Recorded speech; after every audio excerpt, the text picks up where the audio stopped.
Okay, ಈಗ ಬರ್ತಾ ಇರತಕ್ಕಂಥ ಮಾಹಿತಿಯ ಪ್ರಕಾರ ಕಾಂಗ್ರೆಸ್ನ ಶಾಸಕರೆಲ್ಲರೂ ಕೂಡ ರೆಸಾರ್ಟ್ನತ್ತ ಪ್ರಯಾಣವನ್ನ ಬೆಳೆಸ್ತಾ ಇದ್ದಾರೆ. ಎಲ್ಲರೂ ಕೂಡ 2 ಬಸ್ಗಳಲ್ಲಿ ಈಗಲ್ಟನ್ ರೆಸಾರ್ಟ್ನತ್ತ ಹೊರಟಿದ್ದಾರೆ ಅಂತಕ್ಕಂಥ ಮಾಹಿತಿ ಬರ್ತಾ ಇದೆ. ಬಿಜೆಪಿ ಅವರ ಆಪರೇಷನ್ ಕಮಲಕ್ಕೆ ಬೆದರಿ ಕಾಂಗ್ರೆಸ್ ಶಾಸಕರನ್ನ ಒಟ್ಟಾಗಿ ಇರಿಸಿಕೊಳ್ಳುವಂತಹ ಸನ್ನಿವೇಶ ನಿರ್ಮಾಣವಾಗಿರುವ ಹಿನ್ನೆಲೆಯಲ್ಲಿ ಈಗ ಕಾಂಗ್ರೆಸ್ನ ಶಾಸಕರೆಲ್ಲರೂ ಕೂಡ ರೆಸಾರ್ಟ್ಗೆ ಶಿಫ್ಟ್ ಆಗ್ತಾ ಇದ್ದಾರೆ ಅಂತಕ್ಕಂಥ ಮಾಹಿತಿ ನಮಗೆ ಲಭ್ಯವಾಗ್ತಾ ಇದೆ.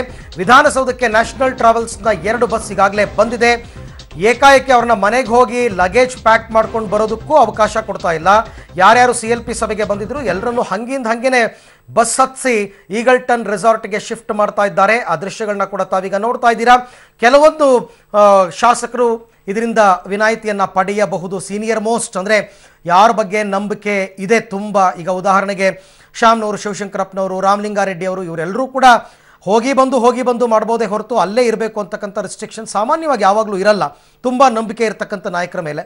ಉಳಿದಂತೆ ಎಲ್ಲ ಶಾಸಕರನ್ನು ಒಂದು ಕಡೆ ಕೂರಿಸಿ ಒಂದು ಕಡೆ ಸೇರಿಸಿ ಅವರೆಲ್ಲರನ್ನೂ ಕೂಡ ಆಪರೇಷನ್ ಕಮಲದಿಂದ ಆ ಒಂದು ಹ್ಯಾಂಗ್ ಓವರ್ನಿಂದ ಹೊರಬರೋ ಹಂಗೆ ಮಾಡಿ, ಕೆಲವರು ಆತಂಕದಲ್ಲಿದ್ದಾರೆ ಅದರಿಂದ ಹೊರಗೆ ಬರೋ ಹಾಗೆ ಮಾಡಿ, ಒಟ್ಟಾರೆ BJP ಅವರಿಗೆ ಈ ಶಾಸಕರ ಸಂಪರ್ಕ ಸಿಗಬಾರದು.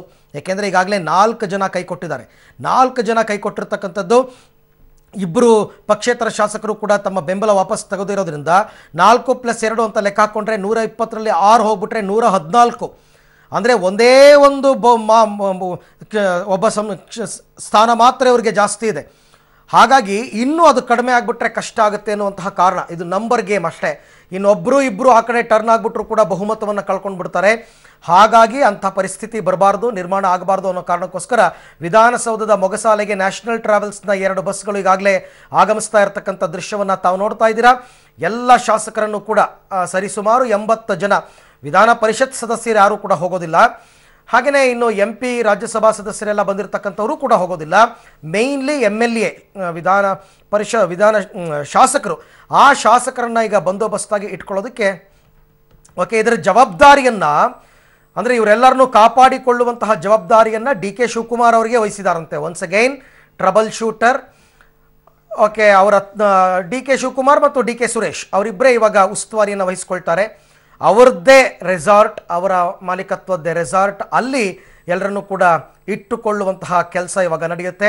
ಅದು ಮುಂದಿನ 4 ದಿನ ಅಂತ ಹೇಳಲಾಗ್ತಾ ಇದೆ. 4 ದಿನ ಆಗ್ಬೋದು, 6 ದಿನ ಆಗ್ಬೋದು.